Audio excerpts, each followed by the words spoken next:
free will, that's over. That's over. Over.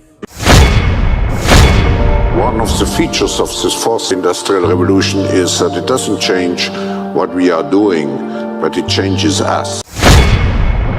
The difference of this fourth industrial revolution is it doesn't change what you are doing, it changes you. If you take genetic editing, right. Just as an example, it's you who are changed, and of course this has a big impact on your identity. For we are opposed around the world by a monolithic and ruthless conspiracy that relies primarily on covert means for expanding its sphere of influence, on infiltration instead of invasion, on subversion instead of elections, on intimidation instead of free choice, on guerrillas by night instead of armies by day. It's backed by Jeff Bezos, founder of Amazon, NASA, and the CIA. Each one costs $10 million and operates at 459 degrees below zero. It is a system which has conscripted vast human and material resources into the building of a tightly knit, highly efficient machine that combines military, diplomatic, intelligence, economic, scientific, and political operations. They call it the infinity machine, quantum computing. Its preparations are concealed, not published. Its mistakes are buried, not headlined. Its dissenters are silenced, not praised. No expenditure is questioned, no rumor is printed, no secret is revealed. Now, in the past, many tyrants and governments wanted to do it, but nobody understood biology well enough, and nobody had enough computing power and data to hack millions of people. Neither the Gestapo nor the KGB could do it. But soon, at least some corporations and governments will be able to systematically hack all the people. We humans should get used to the idea that we are no longer mysterious souls. We are now hackable animals. Data might enable human elites to do something even more radical than just build digital dictatorships. By hacking organisms, elites may gain the power to re-engineer the future of life itself. Because once you can hack something, you can usually also engineer it. And if indeed we succeed in hacking and engineering life, this will be not just the greatest revolution in the history of humanity. This will be the greatest revolution in biology since the very beginning of life 4 billion years ago.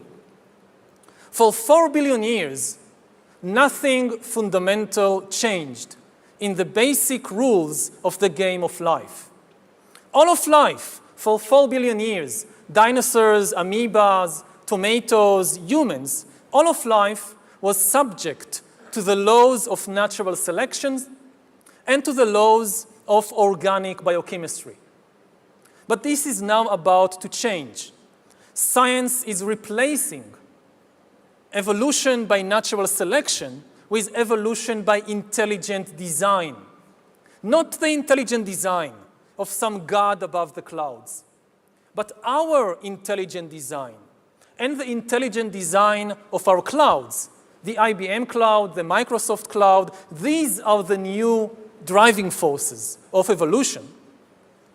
And at the same time, science may enable life after being confined for 4 billion years to the limited realm of organic compounds. Science may enable life to break out into the inorganic realm. So after 4 billion years of organic life shaped by natural selection, we are entering the era of inorganic life shaped by intelligent design. So does the data about my DNA, my brain, my body, my life, does it belong to me or to some corporation or to the government or perhaps to the human collective? humans are now hackable animals. You know, the whole idea that humans have, you know, they have this soul or spirit and they have free will and nobody knows what's happening inside me. So whatever I choose, whether in the election or whether in the supermarket, this is my free will, that's over. Free will, that's over. That's over. Over. Today, we have the technology to hack human beings on a massive scale. Yeah, I mean, everything is being digitalized. Everything is being monitored. In this time of crisis, you have to follow science. It's often said that you should never allow a good crisis to go to waste, because a crisis is an opportunity to also do good reforms that in normal times people will never agree to. But in a crisis, you see, we have no chance. So is maybe the most important development of the 21st century is this ability to hack human beings, to go under the skin, collect biometric data, analyze it, and understand people better than they understand themselves. This, I believe, is maybe the most important event of the 21st century. If you go all the way back to Norwood Wiener, the goal of creating artificial intelligence was to create an all-seeing eye, a global computer that sees all, sees everything, and to become gods. And the Sentient World Simulation, SWS, went live in 2007. Right now, we're inside a computer program. Is it really so hard to believe? These nanobots, these blood cell-sized devices, will be going in our bodies. We'll have some go inside our brains through the capillaries, non-invasively. They'll be interacting with our biological neurons. They'll put our brains on the internet, and they'll also enable us to enter a virtual reality environment from within the nervous system. So if I want to go in a virtual reality environment, the nanobots will shut down the signals coming from my real eyes and my real skin and create the signals that would be appropriate for the virtual environment, and then it'll feel like I'm in that environment. This isn't real. What is real? How do you define real? If you're talking about what you can feel, what you can smell, what you can taste and see, then real is simply electrical signals interpreted by your brain. If we have algorithms that stimulate the right things and give it the right data, they could reprogram you in a way without you even knowing it. We call it hallucinating, right? But these would be controlled hallucinations run by algorithms. So you think you're in control of your own will, but it's actually some evil AI or evil people controlling everything we do, and we're more like zombies, you know? Like we think we're free and we're not actually free. It is called the Sentient World Simulation. The program's aim, according to its creator, is to be a continuously running, continually updated mirror model of the entire planet, complete with billions of nodes representing every person on the Earth. Targets and mind control victims have their minds linked up for life with conscious supercomputers, which send a steady stream of bidirectional, low-frequency electromagnetic radiation to the target's brain. And what people have to realize is that these targeted individuals are basically the test stage for rolling all of this madness out to all 7 billion of us on this planet. And this was a white paper put out by Purdue University in 2006, and the Sentient World Simulation, SWS, went live in 2007, which represents every person on the planet within this computer matrix as a node, and every node is given an avatar, an identifier. And that is real-time, 24/7 monitoring of every person on the planet. This is primarily, but not exclusively, facilitated by the adiabatic quantum computers produced by D-Wave Corporation. At the time of initial reports on the program, there were only 62 country-level simulations being run by the US Department of Defense. These simulations grouped humans into composites, with 100 individuals acting as a single node. But already at that time, the US Army had used the systems to create a one-to-one level simulation of potential Army recruits. It's the stuff of a Hollywood movie, but a group of veterans has filed a lawsuit against the CIA and US Army claiming that the government planted remote control devices in their brains. The claims relate to a government program at the US Army's Edgewood Arsenal in Maryland. The ultimate aim would be to archive enough data on each individual to be able to make a computer model of everyone on the planet. The human genome, we have a finite in the hundreds of thousands of different genes across our species. And we mapped them out in the Human Gene Project. Well, now it's the Human Mind Project, the Global Brain Project. You know, President Obama just recently funded a whole bunch of scientists to decipher the mind. Well, our previous president, same thing, George Bush, said the same thing. They're trying to decipher every possible thought and uniqueness due to culture and language and whatnot. And the goal is to make a cognitive model or map of the victim's brain. Ultimately, the system replicates and digitizes the will, intellect, and emotions, the soul of the targets, and downloads this back into the conscious computer. Robots the smartest people. Artificial intelligence, AI. The idea is to port the software from the human brain. First, we're going to need lots of cheap, fast, parallel computers. He was referring to parallel processors, about servers. What he did not state was that it is actually the quantum computer systems coming out of D-Wave that actually creates and drives this new matrix known as the SWS. It is not transistor-based servers that run this. They are qubits, quantum bits. It is the SWS and D-Wave that comprises this new matrix. Second, we're going to need to scan individual human brains in fine spatial and chemical detail to see exactly what cells are where, connected to what, or what type. We could scan my brain from inside, sending scanners through the bloodstream, billions of them, in the form of nanorobots or nanobots, and capture every detail of my synapses and neurotransmitters and create a virtual Ray Kurzweil in a very powerful computer.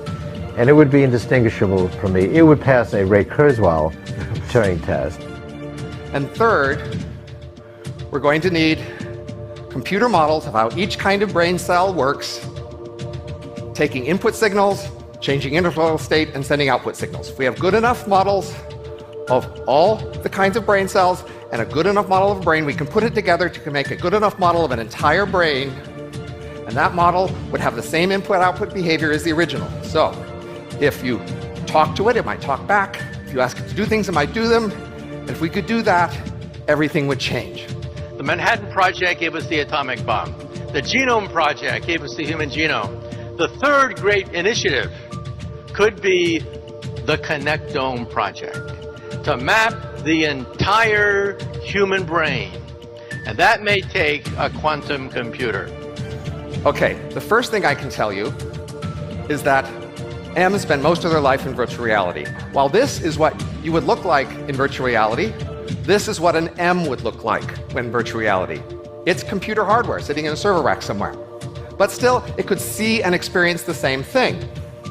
But some things are different for M's. An M can make archive copies, and with enough redundant archives, an M can be immortal, in principle, though not usually in practice. And an M can move its brain, the computer that represents its brain, from one physical location to another. M's can actually move around the world at the speed of light. And by moving to a new location, they can interact more quickly with M's near that new location. Emulation is really what we talk about in the SWS as the nodes, the avatars. Every single person on the planet, okay, out of Purdue University's own paper in 2006, every person is assigned a avatar. They're represented computationally in the AI system that drives the SWS as a computer node, but they're given an avatar marker. Take the avatar and hang the word emulation on it. In other words, they've been tracking us, they've been reproducing us, reproducing our metadata for years. We can model every single atom, every single molecule with a three-dimensional structure in every single brain. They claim they've modeled the personality of every adult in the United States, 230 million people. And SCL, the mothership group, they do work in any number of countries. They're involved in politics in many countries. They put together a micro-shot personality assessment for everyone. M's are very much like humans, but they are not like the typical human. The typical M is a copy of the few hundred most productive humans. If you construct a model of the human brain, you can then plug people into this hive mind. You could, as an intermediate step, take these duplicated neurons, artificial warm and wet qubits, as I call them, and you can integrate those into an actual human mind.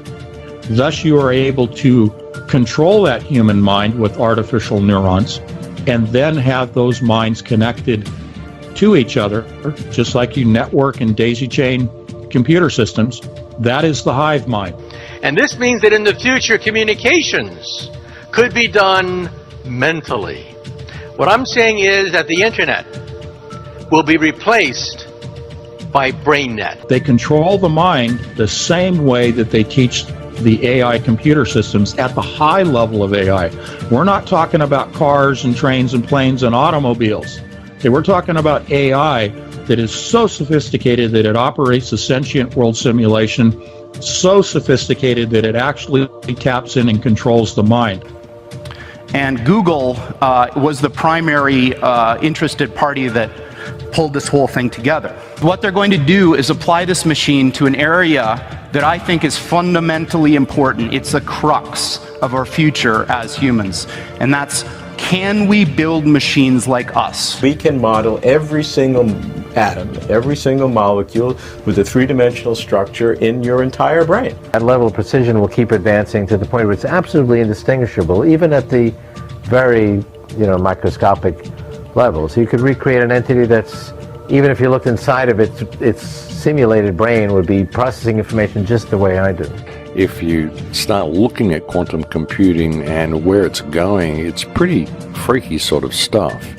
And thinking about the world as an electrical universe and the fact that we are energetic electrical beings, that's how we work. Everything is electrical. Every signal that runs through our body is electricity. Every thought we have, everything we feel, every touch, everything we speak, it's all the result of electromagnetic signals floating around our body, impulses that come from our heart, from our brain, the way we feel a bench when we touch it. This is an electrical signal that's sent to your brain that tells you what the bench feels like. So it's all electromagnetics. It's all firing of electromagnetism through our synapses and all this sort of stuff. The adiabatic quantum computer is linked to 7 billion human brains. It is now, in its own language of cryptology, able to function independent of any oversight throughout the world with its own form of communication, its own form of code. And it is able to link everyone on the planet at this point. We can model every single atom, every single molecule with a three-dimensional structure in every single brain. They claim they modeled the personality of every adult in the United States, 230 million people. And SCL, the mothership group, they do work in any number of countries. They're involved in politics in many countries. They put together a micro-shot personality assessment for everyone. What I am principally is not this material stuff, but a pattern of information. Well, then if the pattern is the essence, and if you copy the pattern to whatever level of precision you need, then that copy that has the exact same pattern should be me. They're running everything that's happening in society parallel, and they've got a little dot in their matrix for everybody. But this is a game society. They know where it's been, they know where it's going, and they know where it's going because they're steering people into the direction it wants to go. There are an enormous number, mind-bogglingly large number, of parallel realities, as real as this one, that have different consistent histories. So imagine a world where all of the laws of physics as we know them are obeyed, but different decisions were made along the way. Different decisions at the level of tiny microscopic particles, different decisions all the way up to what you chose to eat for lunch, and whether you chose to come to this session or not. This is an article from 10 years ago. Sentient World, War Games on the Grandest Scale.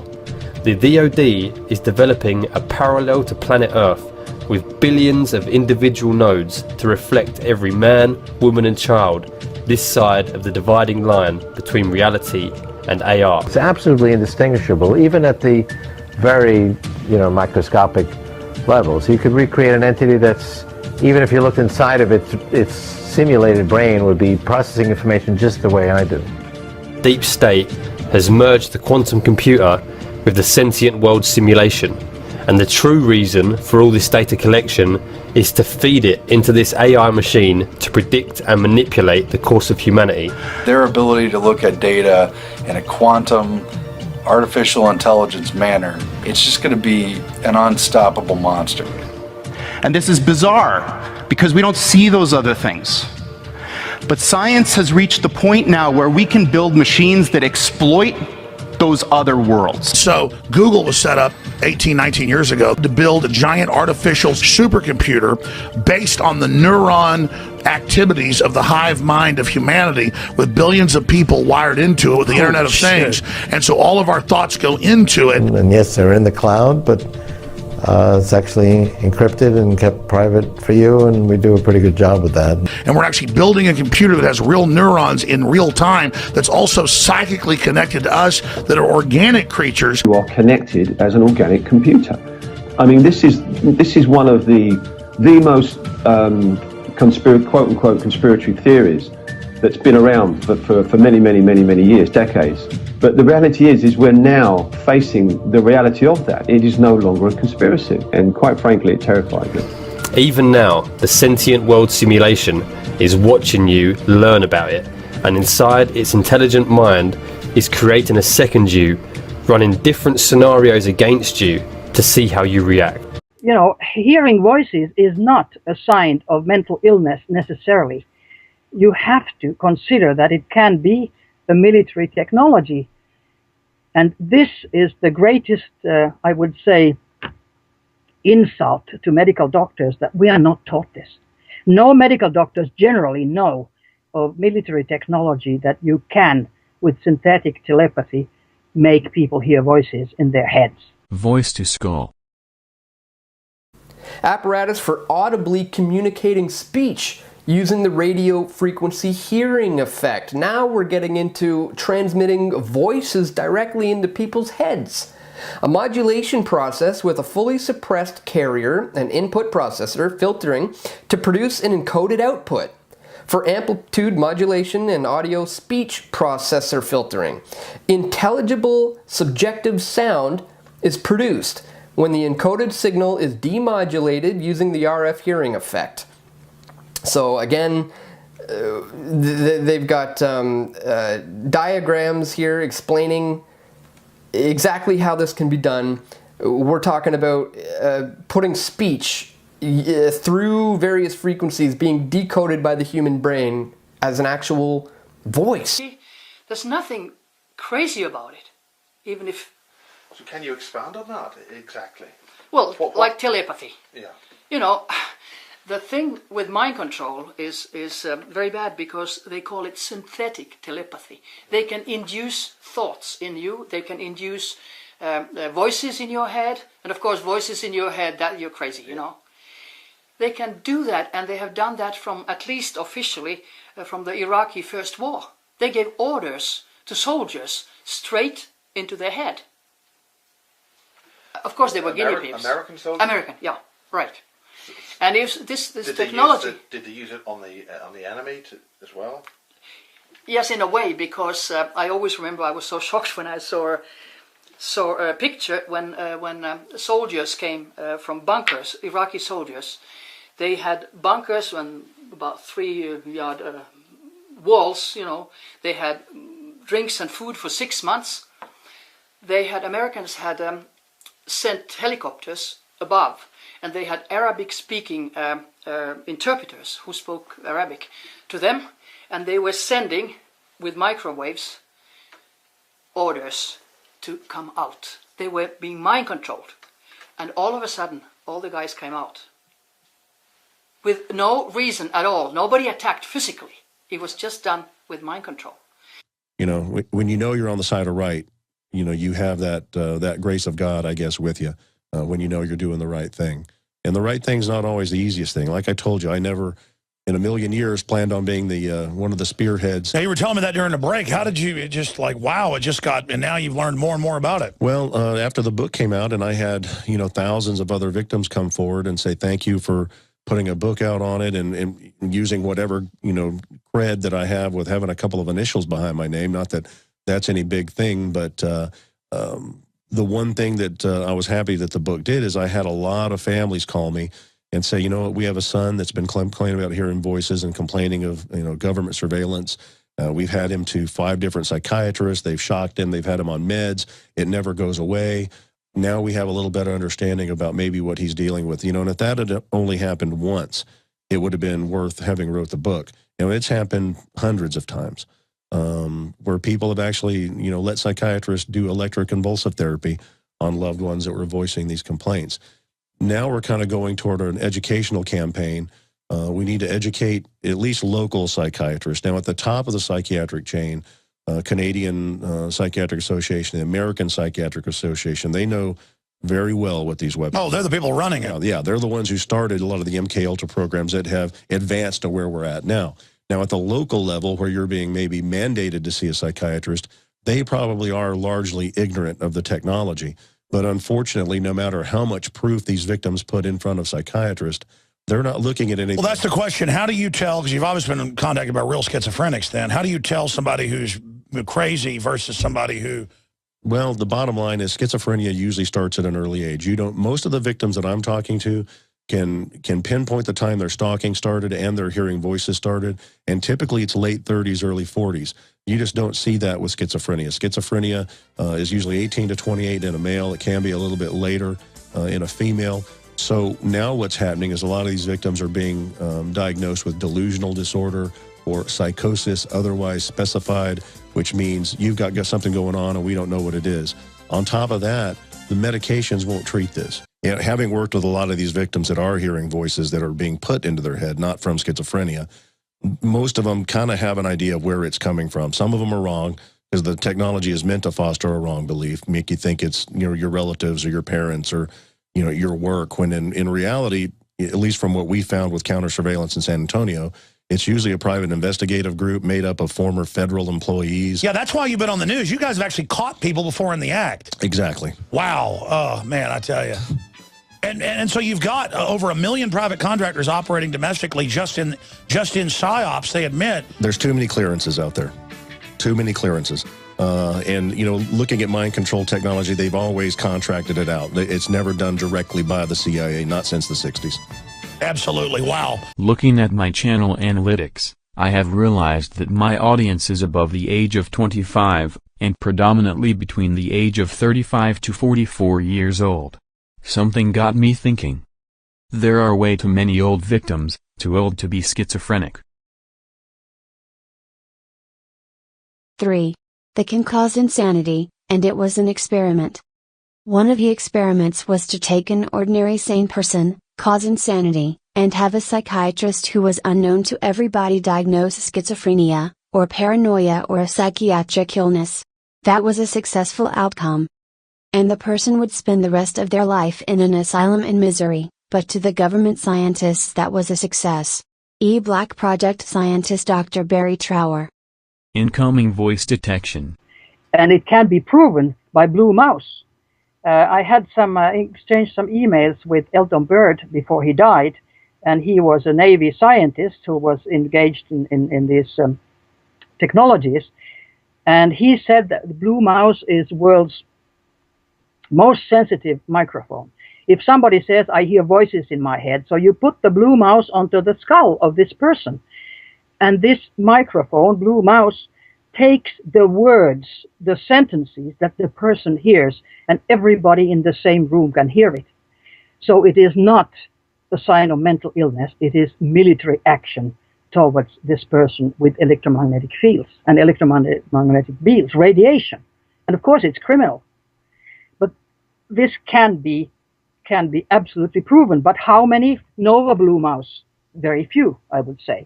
Well, let me go down the list of some of these that I came up with. We've got DARPA has a sonic projector that was reported on in 2007, but of course it had been around for quite some time before then. Army has something they call Voicetoskull. We got the Air Force using microwaves to create sounds at Brooks Air Force Base. We've got the Marine Corps with their Medusa project. We've got the State Department, as reported by the Washington Post in 2005, working on voices implanted in people's heads. We've got a couple of companies, one that has patented something called hypersound. That's American technology Technologies has also got Holosonic Research Labs, also has a patented version. So the military-industrial complex has been all over this. When you see something this wide, this is not just one little research project from one organization. And this is something that 5, 10 years ago, it was being reported on in even mainstream press like the Washington Post, and yet nobody knows about this. Well, the people who follow the internet pretty closely, and certainly the victims of this technology, know about it. But you're right. There's been a lot of research done into how to put voices into one's head. It was found long ago that if you can put a voice into someone's head, you can do several things. If I put a voice that's foreign to your normal thought pattern in your head, that becomes harassment. And the harassment over time will make you display signs of schizophrenia. When you go and tell people that you're hearing voices, we've been patterned to turnkey see that as schizophrenia and not even look to see if there's a legitimate source for it. If I put a voice in your head that's in your voice, and if you pattern a thought, like I tell some of these victims, when you read a book, you're actually hearing your own voice in your head as you read. If I put that voice in your head, then that becomes a thought. Wow. And you'll act on those thoughts, and that's how they think that some of this is being used for subliminal control. Wow.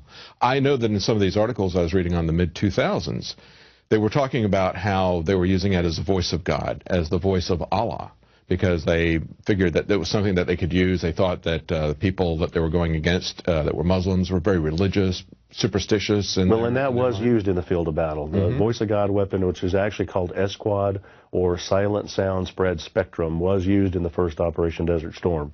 That was one of those scenarios where 1,500 Iraqi soldiers disassembled their weapons, got to their knees, and surrendered to 150 Marines who didn't have enough slip ties to tie them all together, because, and this was admitted, that they used SQUAD to put the voice of Allah in their heads to tell them to surrender.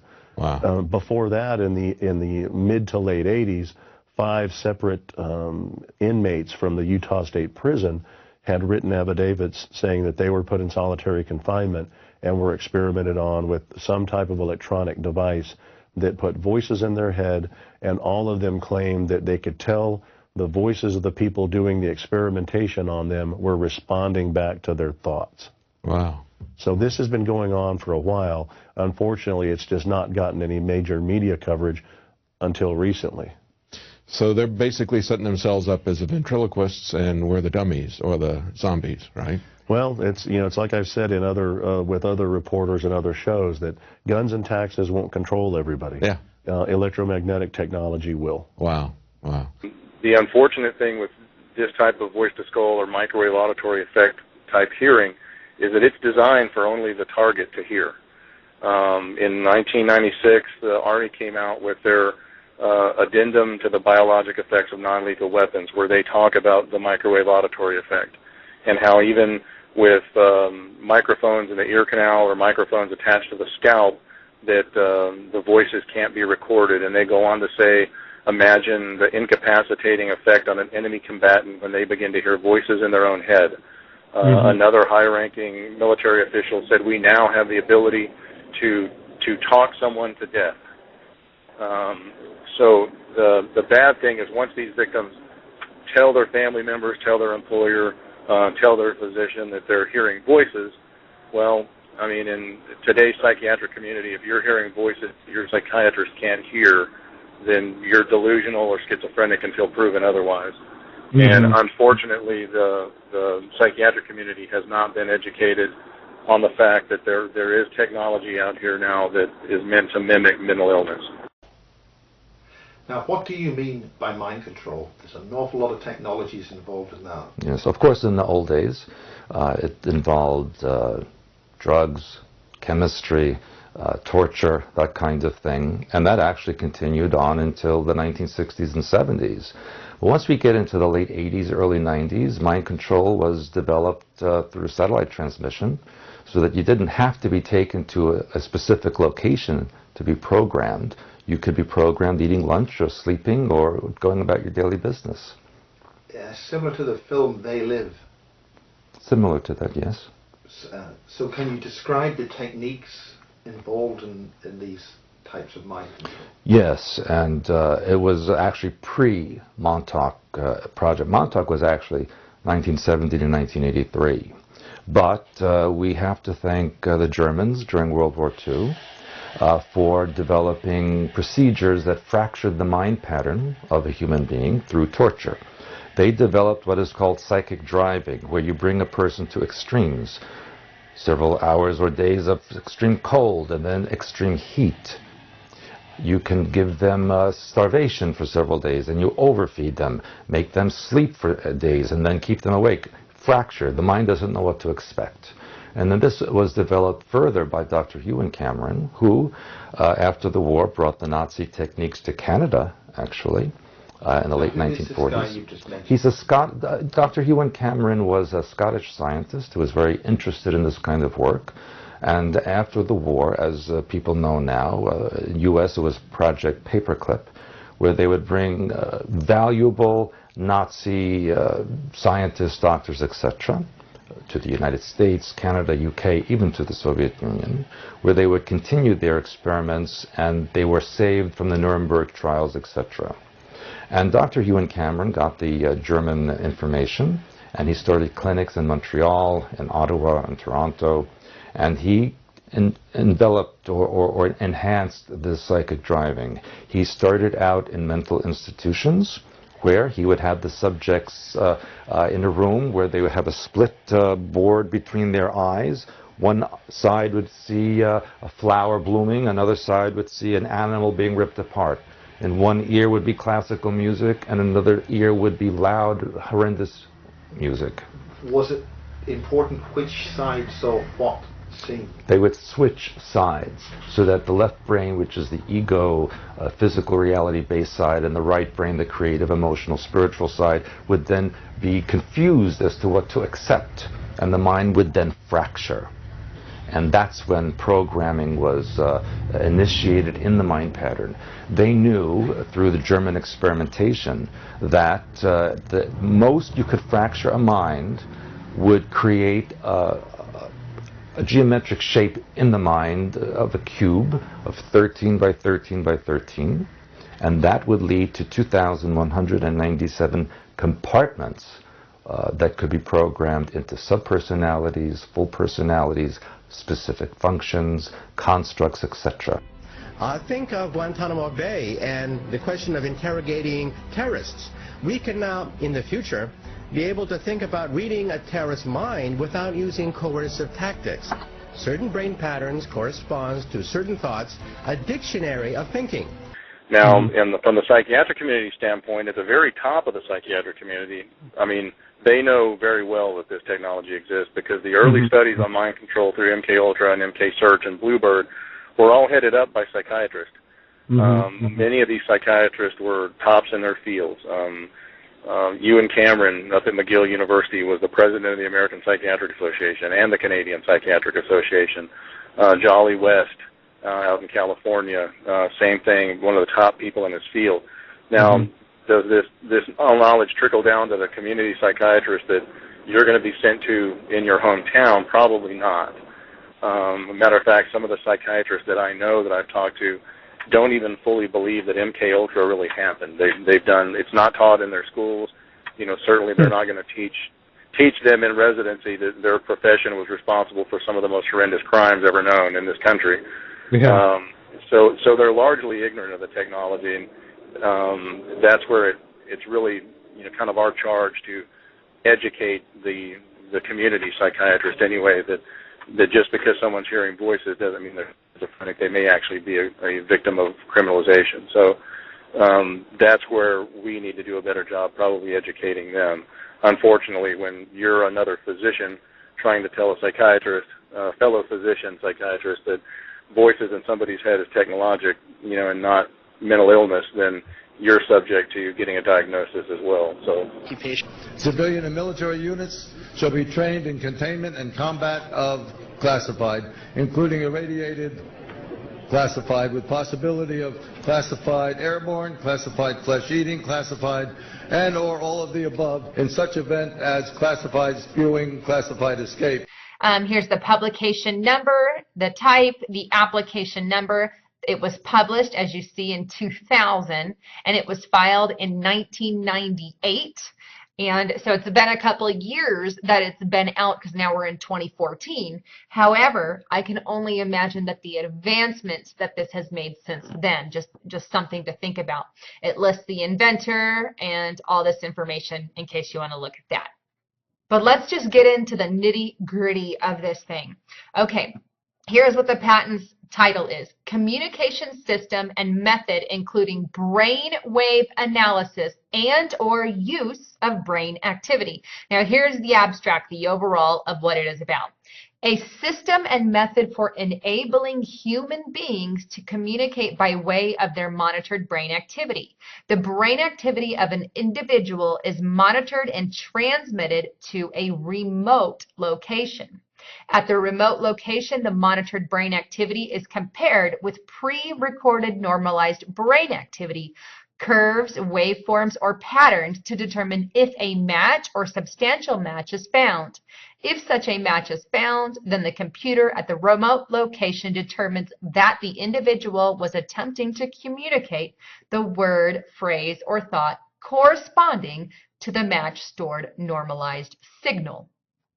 So basically what that is saying is this is a system by which brain activity of a human being is transported to a remote location. Now, obviously, there are good intentions and good reasons to have this, but as with most things, it can highly be abused, it can be misused, and it can be commercialized, especially by the elite. Who wouldn't want to get their hands on something like this, especially someone with a lot of money and a lot of power? You know, for years, everyone has thought that the brain's too complex. That there's no way you'll ever control people. You do mind control. The brain's too complex to be controlled. And the fact is that it's just simply not. Especially when they started working with various frequencies, ELF waves and microwaves, it turns out that the brain is actually very easy to manipulate. And like you said, it goes back as far as the 60s and 70s. You see Malik's invention from 74 hit the brain with two dissimilar frequencies. It spits out an interference frequency. You can actually decode the EEG from that interference frequency. And it was initially invented as a way to watch pilots so you would know when they fall asleep or when they start. They just announced Toyota, you're going to turn your car on with a brainwave. Exactly. And we've even got toys out now. 2 years ago, Mattel came out with a toy where you control a little ball rolling around on a bed of fans with your mind. And that's an ELF wave-based toy. It's ELF waves generated from your mind that you're controlling a ball remotely with.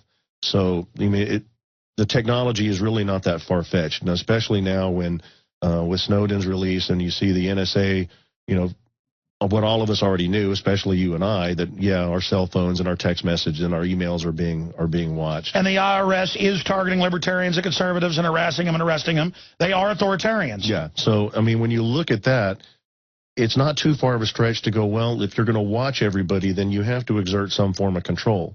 And, you know, if you look back at the research on it in the early studies, it started with MKUltra and targeting individuals. Then it seems like they went into group research type study. You see the People's Temple with Jim Jones. You see Heaven's Gate. A lot of people allege that... Oh, Jim Jones was CIA. That came out. Exactly. And that the CIA actually creates these cult groups so they have a captive population. Well, that's their front. Yeah, to test this type of technology and mind control on a group. Well, now the group is society. They know they can work it in a small group. They know they can control an individual. Now they need to control society and the world at large. You know, the psychiatric community has been trying to mainstream, you know, mental illness for a long time. You know, you've seen the commercials for all the various antidepressants where, yes, you know, they're trying to say, you know, hey, it's okay to have a mental problem. You can be on antidepressants or Seroquel, and it's okay. You know, you're still going to function, and society's still going to love you. Unfortunately, that's not the truth. Once you're diagnosed as delusional or psychotic or schizophrenic, you know, for voicing these complaints, really your life starts to spiral downhill after that, because your employer usually doesn't want to keep you hired on if you seem to be mentally dysfunctional or have been diagnosed as mentally dysfunctional.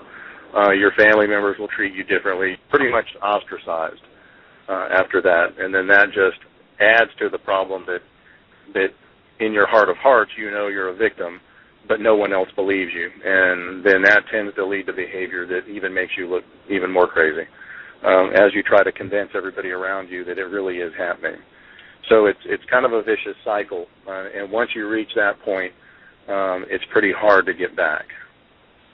President Lyndon B. Johnson had on his board of science advisors geophysicist J.F. McDonald, who wrote, quote, "One could develop a system that would seriously impair the brain performance of very large populations in selected regions over an extended period." The CIA's program in experimental mind control became known as MK Ultra. MK Ultra was a government program to see whether through various different techniques people could be made to do things which they wouldn't normally do. During the 1960s and 1970s, Dr. Andrija Puharich studied the impact ELF waves have on the brain. What he discovered was shocking. Dr. Puharich found that a 6.6 Hertz ELF wave could cause depression. A 7.83 Hertz ELF wave made a person feel good, producing an altered state. And a 10.80 Hertz ELF wave could trigger riotous behavior. One of the reasons we think it's probably multimodal, it's probably coming from a combination of ground sources, satellite, and HARP. You know, we've taken victims out onto desolate ranches here in Texas where we know there's no cell coverage, there's no power lines, there's very little electromagnetic pollution, and they still hear voices and they still get attacked. You know, we've had people go from this country to another country and get attacked while they're on the plane. Taking people on boats into the middle of the Gulf of Mexico, they still get attacked. That part of it leads me to believe that a lot of it is satellite-based because it can track you anywhere. And many victims will tell you, well, I left California to the Midwest thinking I would get away from it. And they get away from the stalking for a little while until, you know, they're handed over to another perpetrator group, but they don't get away from the attacks. Just worldwide experimentation. The technology is meant to control you. With the random sample of people that it seems to be targeting and the fact that it's happening globally, and all of these people have virtually identical complaints. You feel sleepy and relaxed. So relaxed. You trust me and what I say. The government love you. The government cares for you. Watch the television. This is the truth. Criminals and terrorists want to kill you. The government will save you. The police will save you. We need to go to war to protect you. We are here to look after you. Conspiracy theorists are insane and dangerous. Be fearful. You are small and weak. The government is strong. We will look after you. Obey. You must obey. Do not challenge authority. You are bad. Humans are bad. You must work hard. To survive, you must have more money. You must be better than him and her. You are separate and alone. Other people want to hurt you and take what is yours. You must always respect authority. Cheryl Welsh maintains that the U.S. government is testing mind control on unknowing victims. Well, basically, this is I'm networking on the internet, and this is a worldwide international problem. The International Red Cross has a 1990 article which discusses the fact that many major superpowers, many industrialized countries, are researching electromagnetic technology for anti-personnel uses, and the technology is highly classified. Cheryl believes that she and others are the victims of this mind control research. Many of the victims that I network with describe hearing voices and microwave illness, where they have headaches, just generally sleep disturbances, sunburns even though it's at night, just microwave effects. Microwaves and other radio frequencies are known to affect the human body. But could they be responsible for voices in people's heads?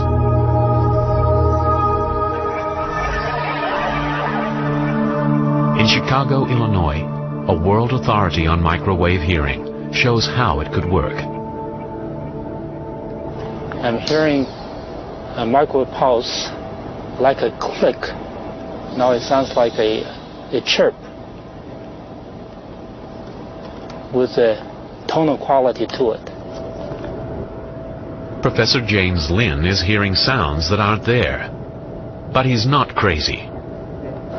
Pulses of microwave energy are being generated and fired at him from behind. Microwaves can be heard depending on the individual, depending on the hearing acuity of the individual. Individuals with a fairly normal hearing can hear microwaves at quite a low level. Voices. That's how they get you. The spooks have developed a technology called synthetic telepathy. They beam a frequency at you and let your skeleton conduct the voices like an antenna. Sounds like ghosts inside of you. They've targeted individuals for experimentation. The energy of the absorbed microwaves causes brain tissue to very slightly heat up and expand, causing a pressure wave to be picked up by the hearing mechanism in the inner ear. Professor Lynn is far from hearing voices, but it could be possible to send coded signals to an agent this way. Brain is an electrical organ. It is susceptible to electrical signals. Since microwave is electrical, therefore, in principle, one could embed or encode information in the microwave signal such that it could be perceived by the brain. That there would be a national security force, and every town would have blimps, even small ones over it, that were solar powered during the day, and that then you would have microwaves to spy on people for their safety, of course, and all the rest of this, and how ground-penetrating radar to look through your walls, and now they're launching all this. And it's all designed for control. Well, I'm just saying they can put a lot more cheaply on these. Yeah. Yeah. Well, and, you know, the satellite, you know, we're launching reconnaissance satellites and surveillance satellites, you know, every couple of weeks. There's a ton of them up there. And I know when I talk to the victims, they say, well, is it one or two or three? It's thousands of reconnaissance satellites that are up there.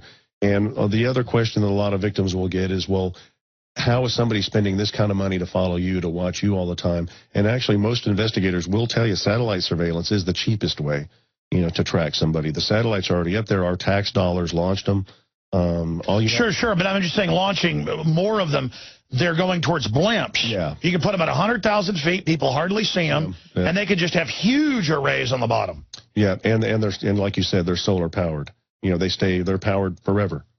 It's amazing. There is that it's an extremely low frequency, and it keeps the inner ears, the bones, vibrating at a very high rate, and you get that humming or buzzing sound in there. That's right. And if it's in the left ear, it's physical, right? It's coming from a physical source. Yes. And if it's in the right ear, it's coming from a non-physical source. Correct. That's right. Would that be from the astral level? Yeah, because the government does use technology in the lower astral levels that can affect the physical. And of course, it's much easier to deal with things from that level because it's undetectable and very easily can be manipulated. We're dealing with a form of technology where you can no longer trust your senses. You can't trust what your eyes see. You can't trust what your ears hear. And more than that, you can't trust what you really believe to be true or false. HAARP is a bank of 180 antennas, each as tall as a 7-story building, erected near Gakona, Alaska. The antennas emit extremely low-frequency waves, also known as ELF waves, into the upper atmosphere. You'd have a signal that would hit the ionosphere, begin to pulse the energy into the ionosphere, and the ionosphere, this layer, would begin to pulse back. So it changes it from a direct current to an alternating current, sending back to the Earth in the ELF range, extremely low frequency range of 1 to 20 hertz. Those same frequencies, 1 to 20 hertz, happen to correlate with predominant brain frequencies in human beings. I don't know if you've ever heard of the False Memory Foundation. There's actually a foundation that's made up of mostly researchers and psychiatrists. It's called the False Memory Foundation. And they specifically disagree with the fact that any technology that people are complaining about that gives them false memories of experimentation, they're saying that that's all memories being intentionally implanted by psychotherapists and not from experimentation. So, and Michael Persinger, who's done a lot of this research with microwave energy, is a member of the False Memory Foundation. If you go back to the work of Gordon J.F. MacDonald in the 1970s, you'll find that he was talking about being able to modulate a signal into the ionosphere that would be able to return a signal that the human body would couple with, would lock onto, and begin to follow in a manner that would change the emotional state of people over a large geographic area. Does HAARP fulfill MacDonald's prophecy? Has the day of mass mind control arrived? Fearful. You do not like music. You do not like people who smoke. You do not like people who try to tell you things that are bad about your government. These people are dangerous. They are not to be trusted. Take your vaccine, or swine flu will kill you. We care. You must buy our products, pay your taxes, and watch the television. Do not question authority. Keep fighting each other. Do not question. Violence in films is sexy and exciting. Sex with strangers behind your partner's back is exciting. Your partner is boring. Your partner is cheating on you, does not love you. You are worthless and not worthy of being loved at all. The Russian Mind Control Program, Controlled Offensive Behavior, USSR, is a 1972 U.S. Army study of Soviet mind control experimentation. The Russian Directed Energy Weapons Program focused on targeting of individuals, not groups. Soviet dissidents were the target of microwave anti-personnel weapons and mind-altering techniques that sought, quote, the total submission of one's will to some outside force. Electromagnetic weapon mind control surfaced in the 1973 Russian Conference on Psychotronic Research. The agenda for the Prague meeting included the following 5 topics: erasure of the subconscious mind, development of ESP, induction of paranormal effects in dreams, the mechanical equivalent of neuropsychic energy, and the psi gene. The Soviets were known to have potent blinding lasers. They were also feared to have developed acoustic and radio wave weapons. A 1987 issue of Soviet Military Power, a Cold War Pentagon publication, warned that the Soviets might be close to, quote, a prototype short-range tactical radio frequency weapon. The Washington Post reported that year that the Soviets had used such weapons to kill goats at 1 kilometer's range. Under so-called normal circumstances, the human mind is under operation of a core personality. And the core personality will function in an intact manner during daily life, etc. However, when trauma and extremes are introduced simultaneously, the mind cannot handle the overload of input, and so it starts to dissociate. In fact, very often the personality will actually leave the body to a degree so that it doesn't have to experience the pain and trauma that is being inflicted upon it. And so the mind then starts to compartmentalize so that a portion of the mind will handle what's being done, while another portion of the mind is distracting the consciousness or the personality from the trauma. And if this is done repetitively, then both the distraction and the awareness start to fracture because they can't handle the overload. It is another objective of this invention to provide a system capable of identifying particular nodes in an individual's brain, the fringes of which affect characteristics such as appetite, hunger, thirst, communication skills. Nodes in general are utilized to communicate certain words such as yes and no, or even phrases, I don't know, I'm not sure, or numbers 1 to 10, 100, and the like. Thought processes, depression, and the like. When such nodes are identified, they may be specifically monitored by one or more sensors to analyze behavior or communication or words, phrases, or thoughts. In other embodiments, devices mounted to the person, and get this, underneath the scalp, may be energized in a predetermined manner or sequence to remotely cause particular identified brain nodes to be fired in order to cause, get that, cause a predetermined feeling or reaction in the individual, such as a lack of hunger, lack of depression, lack of thirst, lack of aggression, lack of Alzheimer's disease effects, or the like. I don't know about you, but to me this sounds like an utter nightmare. I mean, literally a nightmare. I mean, they have the ability to control and know what you're thinking. And for the elite out there to have that information, this isn't a, I mean, check this out. Analyzing behavior, and it's linked with depression. And get this, in order, these little sensors, these little brain nodes are fired in order to what? Cause a predetermined feeling or reaction. Cause, which makes you feel a certain way, makes you react a certain way. And what do they list as examples? Makes you have a lack of hunger, lack of depression, lack of thirst, lack of aggression, lack of Alzheimer's. You know, there's a little bit of good and with a lot of bad.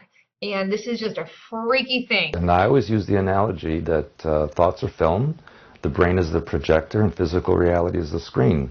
And so if you don't like the movie that's playing, you change the film, which is the way you think. However, the film can be replaced artificially through this programming process. And that's what the Illuminati powers that be do in order to download certain softwares into the mind so that certain functions via triggers are accessible. Could you explain those terms? Well, there is a difference between programming and mind control, and I know a lot of people use them synonymously. Programming is the actual software that's installed with the foundations of all the functions and alters. Mind control is the operation of that programming. And that is also different than brainwashing. Brainwashing happens every day. Your parents can brainwash you, school, politics, religion especially, and that's just telling you something over and over again till you believe it. But the programming and mind control is an embedded pattern that actually hooks onto your foundational mind patterns and is an overlay. And so you think that it's your own thought when actually it's been artificially introduced. According to this article in the Washington Post magazine, in 1994, the Air Force Research Laboratory carried out experiments where scientists used technology to transmit phrases into the heads of human subjects. How? By burying subliminal messages in microwaves and beaming them into a person's head. The Air Force denies it's working on one. But patent number 6470214, issued on October 22, 2002, says otherwise. The patent title, Method and Device for Implementing the Radio Frequency Hearing Effect. The agenda behind those? The agenda behind all of this is to create a society that is robotical, very similar to what you see on the Borg in Star Trek. You know, you report to a computer system, you don't question anything, you don't deviate from your functions, you do what you're told, and there is no independent thinking to do otherwise. The part that is important is that to the Illuminati, this is a form of their society, this is their culture, and they do this to ensure that the culture does not deviate from its agenda through eons of time. That it's time now that people in America and all over the world become more aware of the many thousands, if not larger numbers of victims of people that have been used in mind control experimentation, as well as being used within our own government and other governments as operatives that have been under mind control, used as a slave labor force without their own knowledge or awareness. One scary possibility that we would have to guard against is that is it possible that hackers of the future could somehow manage to peek inside our own heads? There may be reason to be concerned. No, electronic harassment as a whole with this surveillance is electronic surveillance. turns the target, like myself, into a walking, talking piece of surveillance equipment. They have the ability to see through my eyes in real time, hear through my ears, everything that's said. It's interesting because it would be almost the perfect way to implement something known as man-machine interface. If you can simulate the brain, you can simulate vision, you can simulate auditory cortex, you can simulate movement, you can stimulate the passions, you can stimulate desires, you can basically address your brain directly. Many observers would say that normal humans have inventive creativity. They have art. They have a whole pile of new things in their minds. It would infer that by some other group of people demanding a hive mind or a bored mind or a cyborg mind or something that is totally controlled, that they are maybe different to other people here. You know, everybody has the same potential. And as far as a hive mind is concerned, yes, that is exactly what they would like. A ruler, the queen bee or whoever it happens to be, sends out or transmits a signal to the worker bees, the slaves, who carry out that signal or order. And that is what the Illuminati wish. Remember, we're on a planet of over 7.5 billion people. The Illuminati, Committee of 300, all the control systems, if you add them up, it's only a few 100,000 people. And that might sound like a lot, but in comparison to billions, it's minute. And so armies and weapons are not enough. The population could overwhelm that small minority. And so the most logical thing that they can do is mind control the population. What HAARP is doing is creating a shield in the ionosphere over the Earth and trying to create weather manipulation so that we think there's such things as global warming when in fact it's just a manipulation of our weather and geological events as well. Let me ask you about the success of Montauk. Do you know if they accomplished anything that was just truly extraordinary?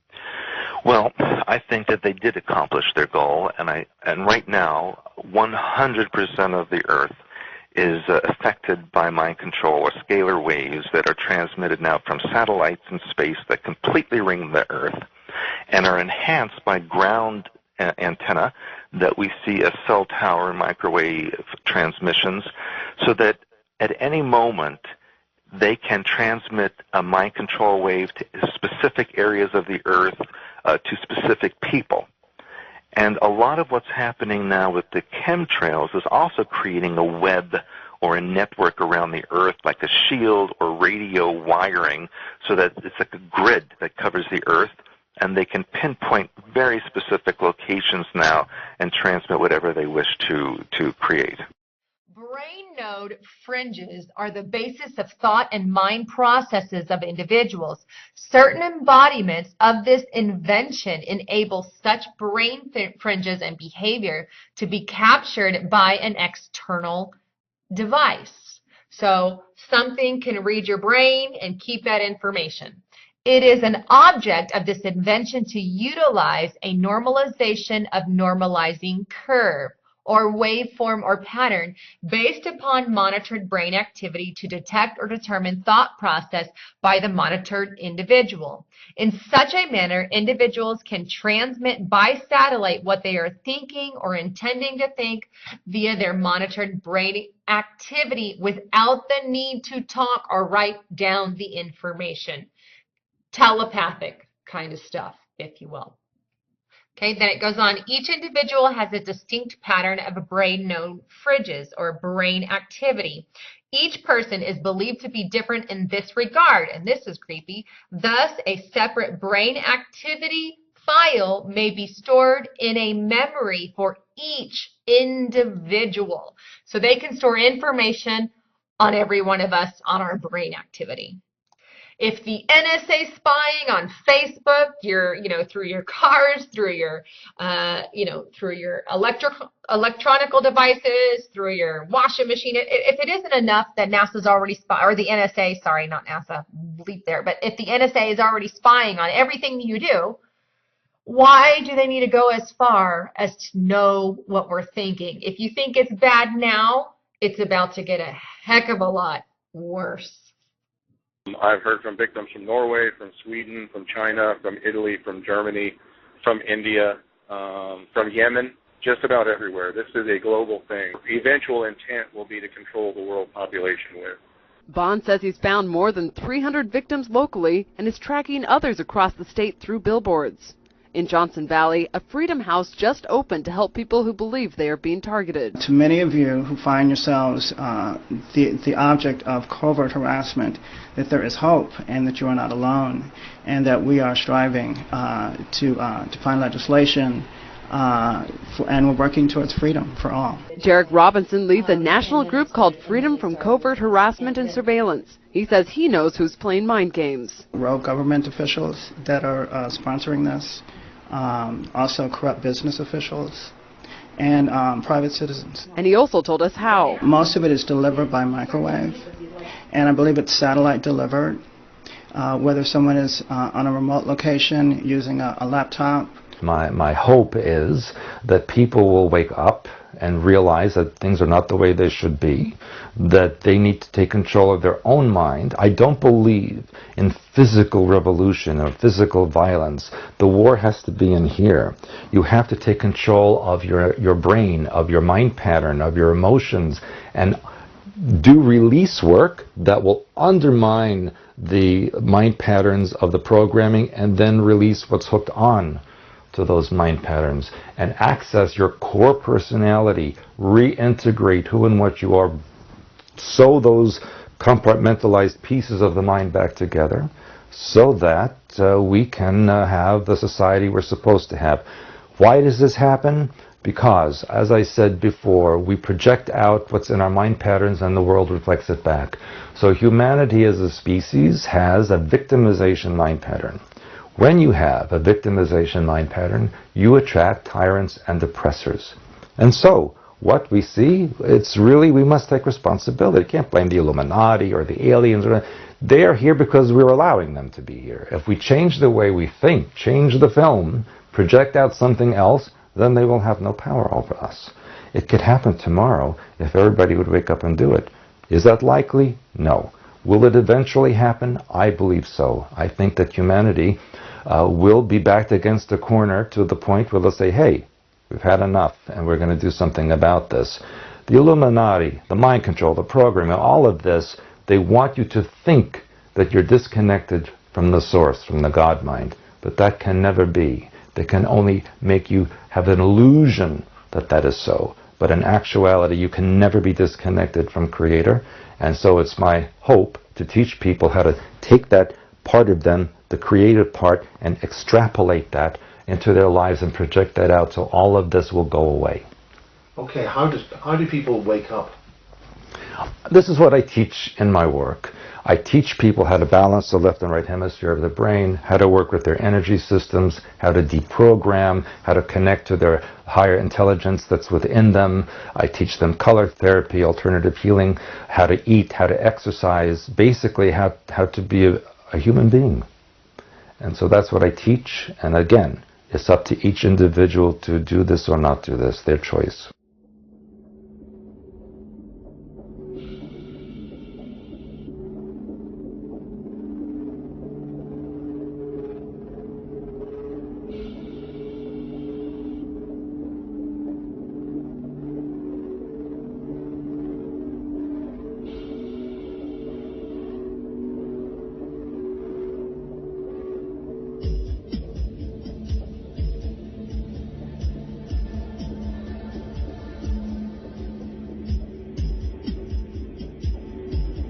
You know, the bad thing about someone being able to hear your thoughts in real time, which is the way this technology works, is the social ramifications it's going to have will be far greater than probably the good that it can do.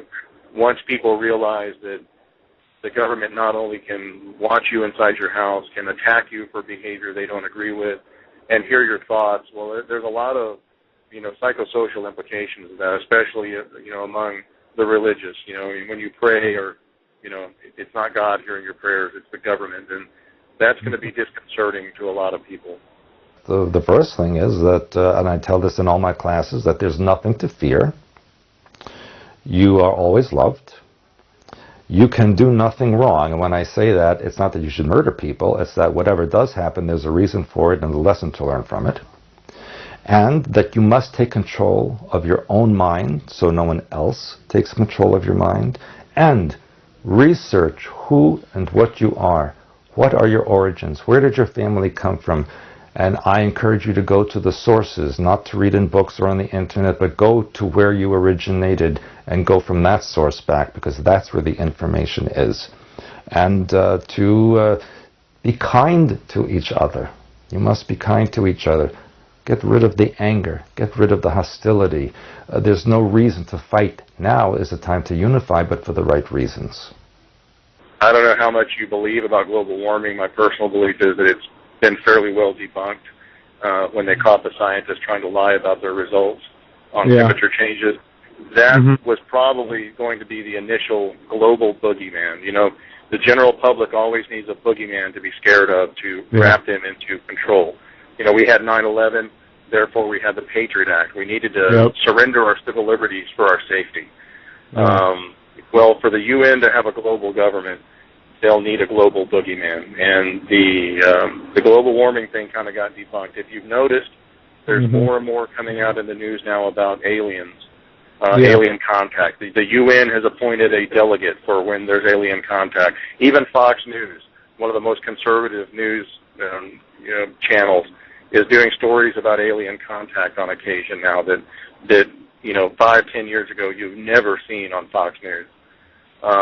That's all part of conditioning to eventually that the Project Bluebeam, alien contact will be what gives us the feeling that we need a global government to combat the alien invasion. And I can foresee that happening here relatively quickly in the future. Good morning. My name is Carol Rosen. In 1974, after being a 6th grade school teacher, I was introduced to the late Dr. Wernher von Braun in the U.S., the father of rocketry. In my first meeting with him, during that first 3.5 hours, he said to me, "Carol, you will stop the weaponization of space." And I said, teachers don't stop until June. He said, "No, you have to understand. This is February, and we have to prevent the weaponization of space because there is a lie being told to everyone that the weaponization of space is now first being based upon the evil empire, the Russians. There are many enemies," he said, "against whom we're going to build this space-based weapon system. The first of whom was the Russians, which was existing at that time. Then there would be terrorists. Then there would be third world countries. Now we call them rogue nations or nations of concern. Then there would be asteroids." And then he would repeat to me over and over, "And the last card would be the extraterrestrial threat." Well, at the time, I kind of laughed when he said asteroids, and when he said extraterrestrials, I knew I wasn't going to deal with that subject. And now we hear on the news just today, this week, that they've slid in another enemy. Only this time we're going to protect our satellites. In other words, we have to have some reason to spend these trillions, to waste these dollars on a space-based weapon system, and they're all lies. This is a system, he told me, that would never protect anyone. Even back then, he talked about suitcase bombs. He talked about chemical, viral, bacterial, biological warfare, that these space-based weapons would never protect us against. And then he told me that, in fact, if you travel around the world, which I did after he died in 1977, I met with people in over 100 countries who were friends. They didn't want to build space-based weapons. I became a space and missile defense consultant. And I worked with people around the world. I became an advisor to the People's Republic of China. They don't want to build a space-based weapon system. And he told me back then that they didn't. He said, "Go to Russia. They're considered to be the enemy." I got on a plane by myself. When I got to Russia, I had a list of people that I had read out of the newspaper. Chernenko was in office then. He was the only one I didn't get a chance to meet. They introduced me to everyone when I got there. And when I got back, I said, "Oh my Lord, this man is telling the truth. There is no threat." And I've been waiting until this day for 27 years, and I'm expecting the spin to happen, because he also explained to me that as a military strategist, as a person who worked on the MX missile, which I did later, He said, you will find that there is going to be a spin to find some enemy against whom we have to build space-based weapons. And now we should expect the spin, because he said part of the formula for the intelligence community is if they might have a weapon, then we have to consider that they do have these weapons. So now they do have these weapons, so now we have to build these weapon systems. And that's the formula, except that it's all based on a lie. And we have witnesses here today that have shown you that these extraterrestrial beings, that these craft that have come here are now not UFOs, they're identified flying objects. And we know that they have beings in them. And we have witnesses here who have told you that they can shut down our missile silos. They can stop a rocket going into space that's a test. We have witnesses here who have worked in the classified departments who have the courage to come forward here to support what Werner von Braun told me back in 1974 to 77. And I will testify before the Congress that when I founded the Institute for Security and Cooperation in Outer Space, which I shut down a few years ago because I didn't believe we had a chance with this huge, integrated around the world, complex weapon system, that we had any chance at all of transforming that war industry into a space industry that could provide benefits, like Dr. Greer has said, of global warming. We can end that situation of that problem. We can end the energy crisis. We can build now non-polluting technologies. Werner von Braun used to tell me that we could have cars back then that drove around off the ground. He described this to me on beams so that we have no pollution on this planet. And we can solve the problems of the people that are urgent and potential, and the other animals and the other cultures on Earth and in space. And we can end the arms race without dislocating the industry jobs, without disrupting the economy, by transforming, Werner von Braun told me, the war industry into a global cooperative space industry that will provide, he said, finally, more jobs and profits on this planet than during any hot or cold wartime, more products and services that can be applied directly to solving the problems of this planet. And we can have a whole planet now that lives in peace on Earth, with all the cultures on Earth and with all the extraterrestrial cultures in space. And these are words that Werner von Braun told me in 1974, and I will testify before the Congress under oath about everything I have said and more. Thank you.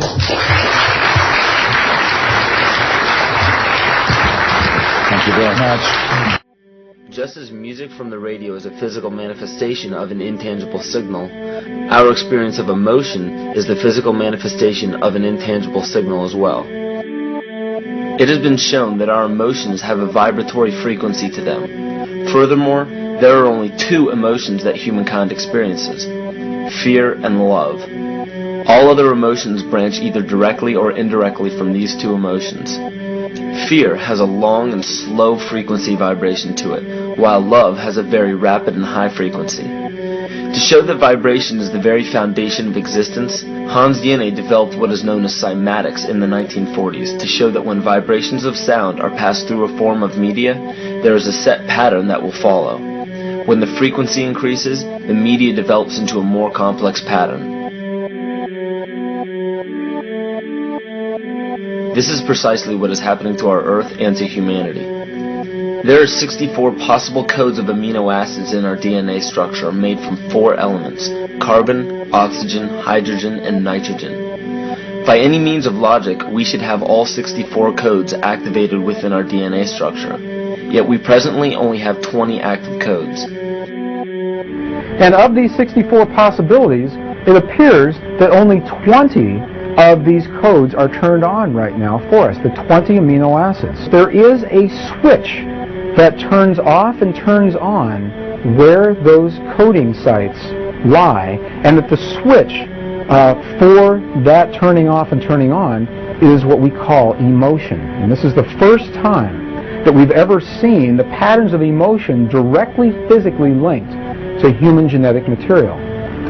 Well, fear is a long, slow wave of emotion. So this wave of fear is a long, slow wave and touches relatively few sites on this DNA.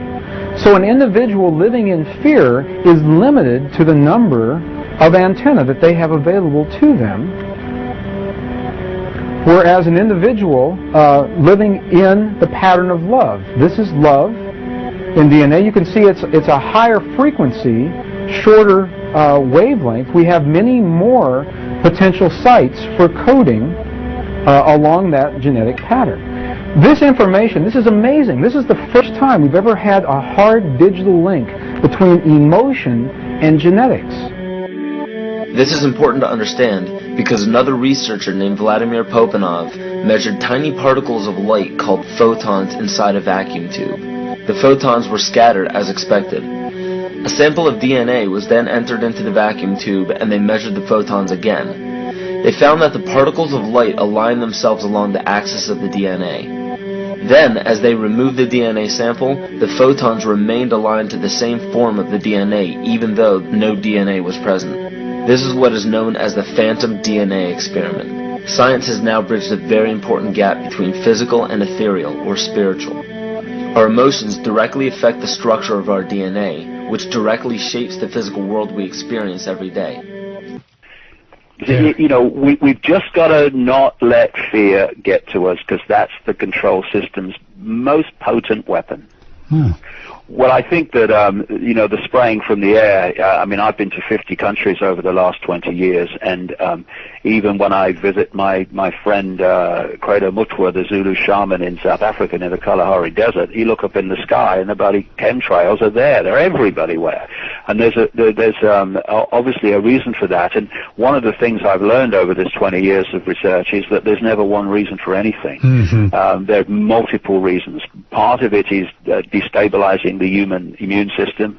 Part of it is creating a sub-reality around the planet to manipulate the energetic field that we're living in every day. And I'm absolutely convinced that the chemtrails and the manipulation of the lower levels of the energetic field, Earth's energetic field, which we live in and experience all the time, is connected in part to the HARP transmissions, which, of course, HARP has many multiple levels of technology and applications, and one of them is literally creating mass fields of thought, which we decode as our own. I had a friend in America who told me a few weeks ago that she, her husband, her son and a son's partner had exactly the same dream about Barack Obama in the same night, which was a dream saying that he was a good guy and a wonderful guy and all the rest of it, which you know, a day's research will show you is a nonsense. But and she said immediately that she felt that some kind of technology had been broadcast and people had picked it up. What they're seeking to access is the pineal gland to literally transmit thought, perceptions, dreams into your reality. We need to be aware of this, because not every dream is a premonition of oh, you know, all the rest of it. They can be broadcast out, and we can decode them and thinking it's a dream we're having when it's actually something we're picking up, and that's what part of the HARP system is.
The love that you withhold is the pain that you carry.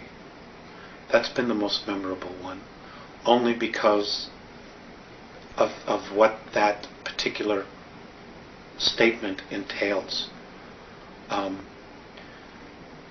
When we leave our physical form, and what many of the Catholicisms teach, you're judged by God. It just simply isn't true. We judge ourselves. And what I read in that statement is that when we cross over, we look at the places in our life where we withheld love, that we maybe didn't give enough. And we judge ourselves on that. The love that you withhold is the pain that you carry. This is the difference between the power of our Creator and anything else, particularly evil.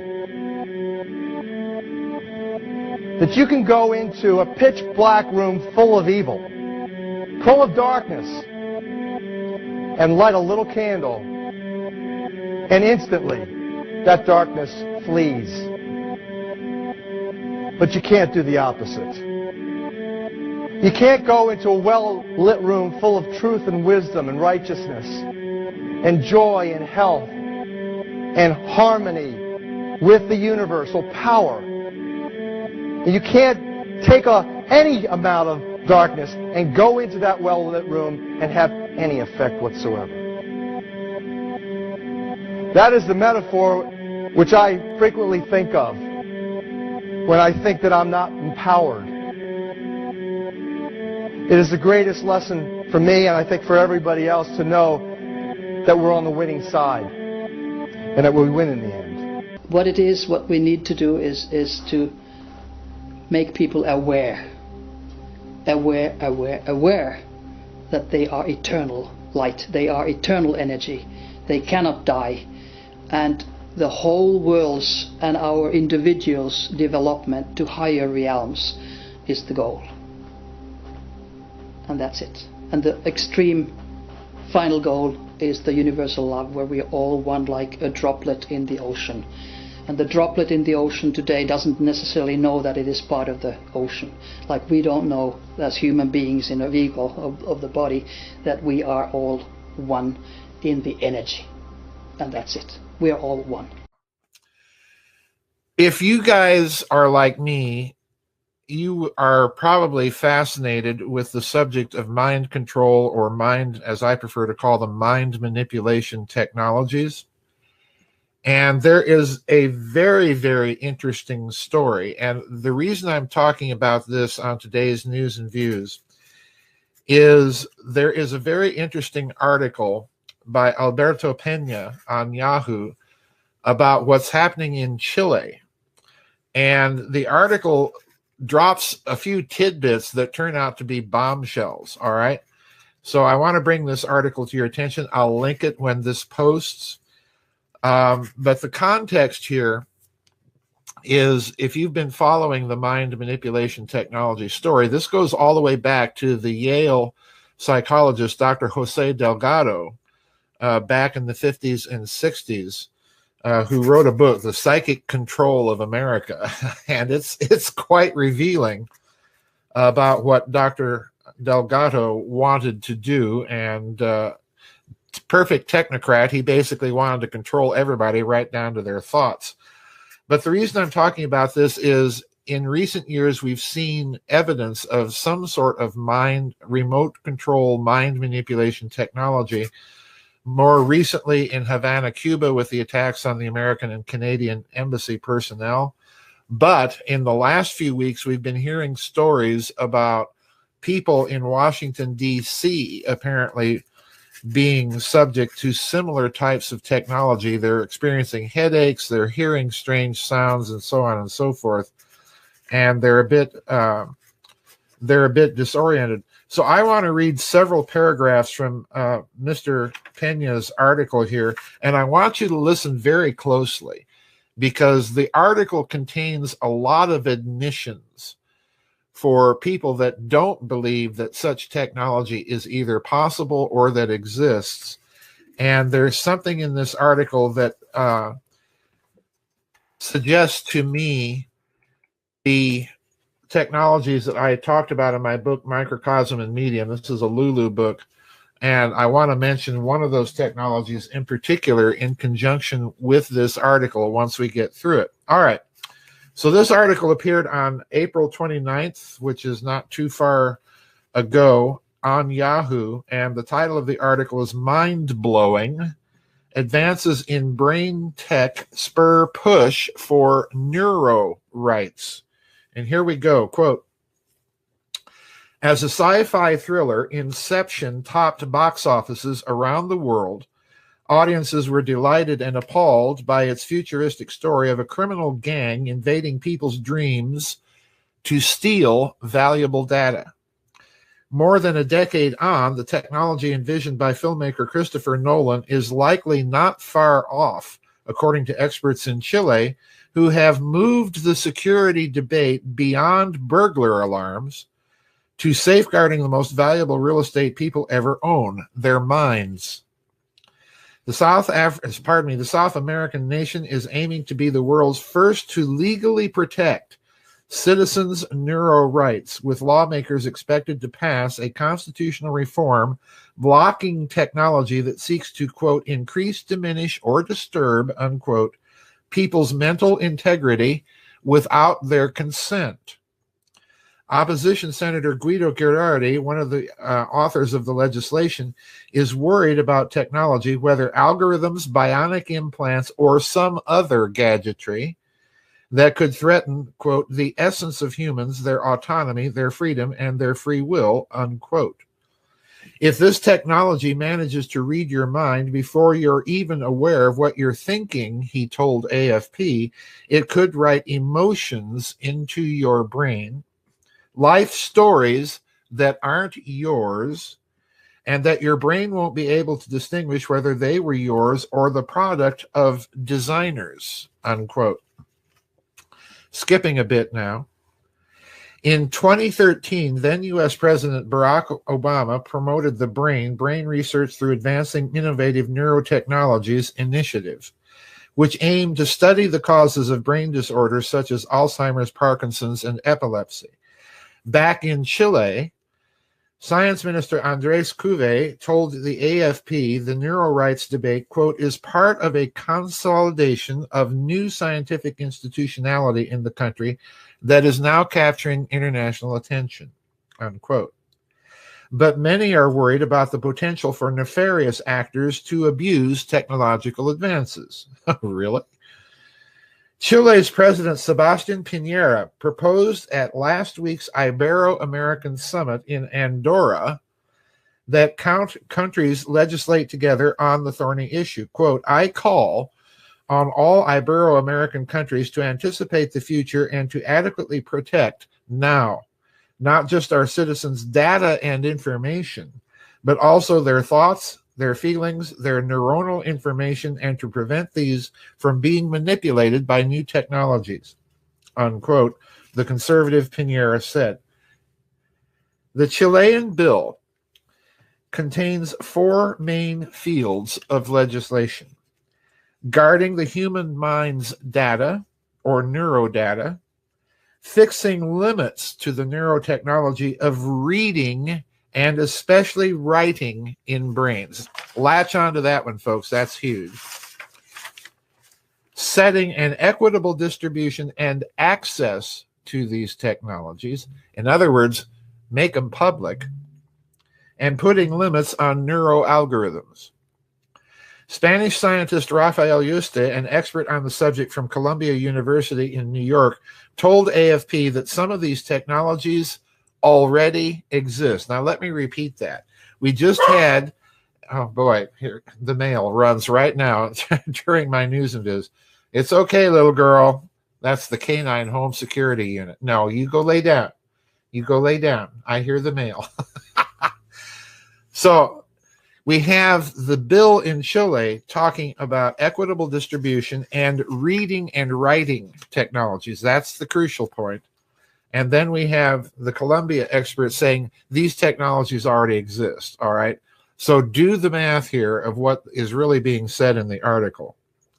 Now let me skip a couple paragraphs and give you three more outtakes from this article. If you can enter there, this is Yuste, the Columbian expert, or Columbia University expert, if you can enter there into the chemical process of the brain and stimulate or inhibit them, you can change people's decisions. This is something we've already done with animals, unquote, said Yuste. The risk is that without proper safeguards, the technology might be used to alter people's thoughts, employing algorithms via the internet. In other words, this, folks, that is a huge tell, because they just admitted something I've been saying for years, that any electrical circuitry, including the circuitry in your home, including your computer, can be used as a broadcast mechanism if you know how to do it, all right? And what they're really saying here is they can manipulate subtly algorithms on your computer to influence your mind, all right? Now let me get back to this.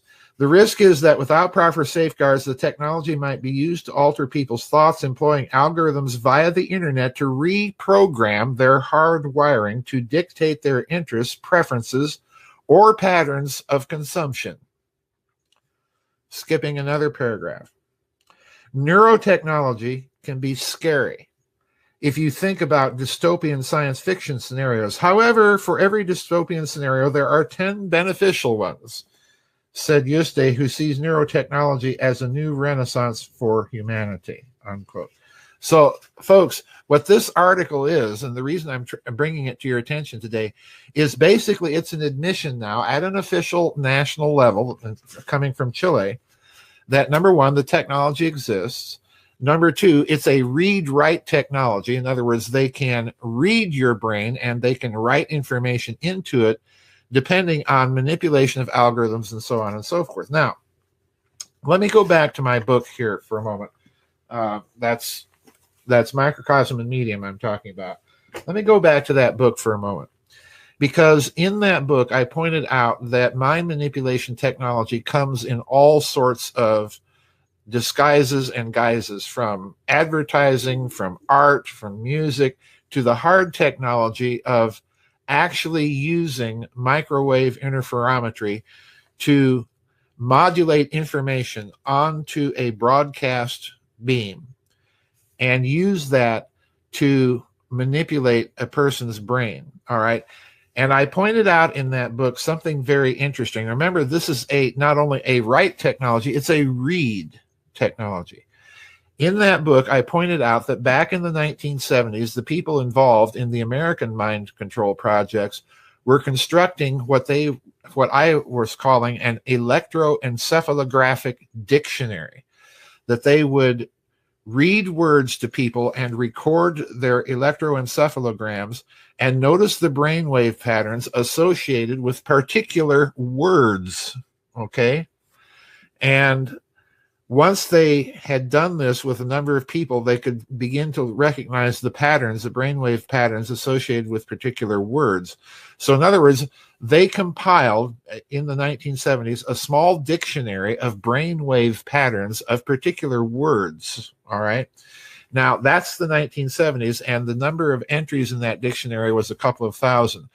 But in the book, I detail information that indicates that they had expanded those electroencephalographic dictionaries to about 70,000. Now, why is that important? Well, it's important because I think that very concept is really at the heart of what they're talking about in this article. Because once you know those patterns, you can modulate those patterns onto a microwave beam that you're projecting at someone's mind and actually inject interior conversations. And there are people who have claimed that this has been done to them.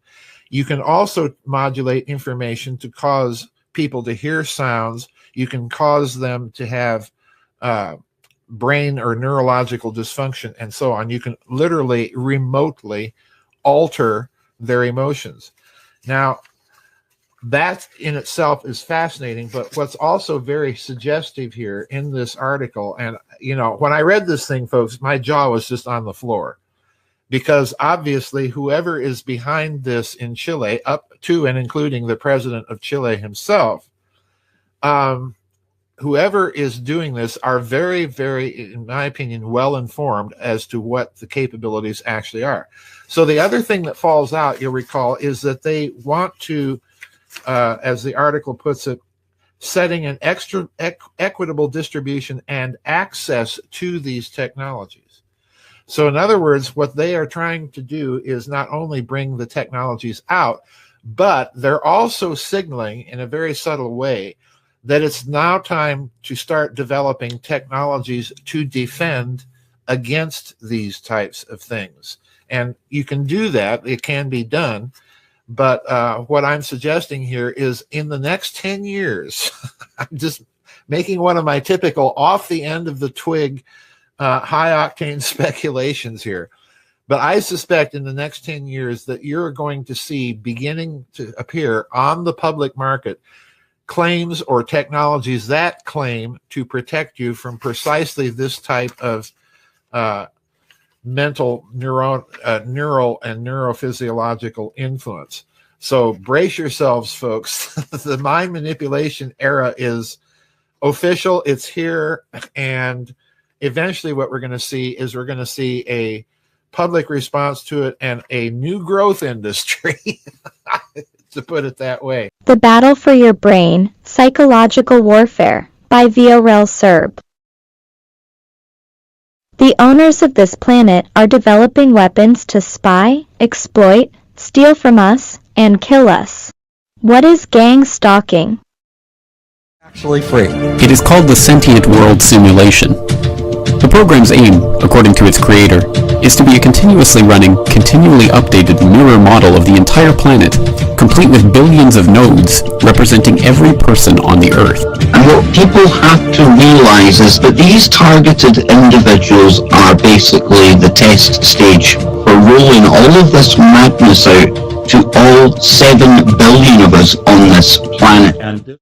The victims of this program are in 2 categories. 1. Targeted individuals, people who know about the program and know that they are victims of this program. 2. And those who don't know it. This includes the following: 80 to 90% of the schizophrenics, at least 70% of those who commit suicide, a very large part of the homeless people, a large number of drug addicts, many incarcerated who committed a crime by being mind-controlled to do so, many locked up in mental institutions, and for those diagnosed with all sorts of mental illnesses. It can literally stop your own thoughts from happening and replace them with other thoughts by sending thoughts to your head. And it's so sophisticated that you cannot tell where these thoughts are coming from. There's no way to discern that they're coming from somewhere other than your own mind. So if I didn't know I was under the influence of this technology, then I would have no idea that anyone was influencing my thoughts. And that's exactly how they manipulate someone's thoughts. They send voices into someone's head. They manipulate their emotions. They manipulate their behavior. And then that's also how they receive back from the individual in real time the vital signs, the emotions, the thoughts, what the person's seeing, what the person's hearing. Are you mentally ill or a victim of mind control technologies? It is not science fiction. It is happening in every country. There are millions of victims worldwide. We can stop this program by informing and educating everyone. This is where my book comes in to educate the general public. This book describes the technologies, tactics, techniques, methods used in this program. It helps the reader to detect, collect, and organize evidence. The book is available on Amazon, Google, Apple, Kobo, and on all the major platforms.